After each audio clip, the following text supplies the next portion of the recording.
I want to bring in William Taylor, the former U.S. ambassador to Ukraine. Ambassador, always good to have you on the show. You've talked before about the increasingly desperate position that Vladimir Putin finds himself in. Would you say that today's missile strikes underscore that very point? Absolutely, Lindsay. He can't do anything on the battlefield. He's losing on the battlefield in Ukraine. His forces, his soldiers on the ground are being routed, are being pushed back. Some of his soldiers are just dropping their weapons and leaving their tanks and running back towards Russia. So it's a rout in a lot of the battle. And even in the south, where it's going a little more slowly, still, President Putin is losing there. So what can he do? He can attack civilian targets. He can lob missiles, cruise missiles, air strikes against playgrounds, against civilian bridges and apartments. That's all he can do. He can't win on the battlefield, so he can terrorize the country. Yeah, the playground attack seemed especially cruel. You were ambassador to Ukraine before Putin annexed Crimea in 2014. Hindsight, of course, 2020. But when you look back, do you feel that there might have been a missed opportunity by the U.S. to confront Putin more forcefully at the time? Undoubtedly, Lindsay. I think that's exactly right. What was going on at the time was a surprise.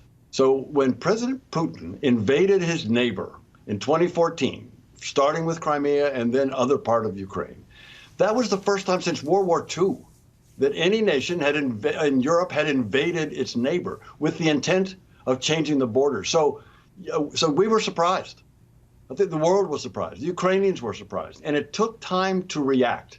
The reaction came slowly. It wasn't as intense as it should have been. So, yes, there was a missed opportunity at that time. You've said that Putin needs to find some type of off-ramp, but what could that possibly be at this point? So this talk of off-ramps, I think this is a problem for President Putin, just as you say. I mean, he needs to find an off-ramp.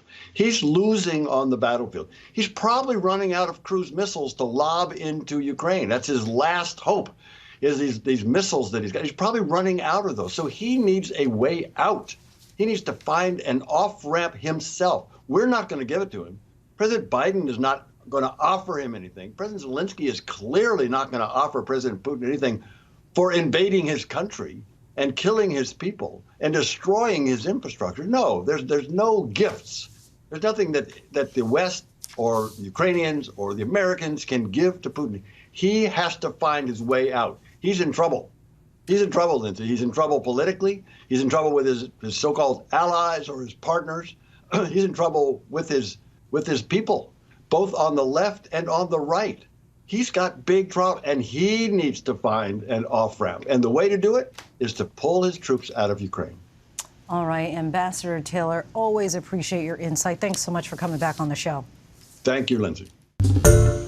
Hi, everyone. George Stephanopoulos here. Thanks for checking out the ABC News YouTube channel. If you'd like to get more videos, show highlights, and watch live event coverage, click on the right over here to subscribe to our channel. And don't forget to download the ABC News app for breaking news alerts. Thanks for watching.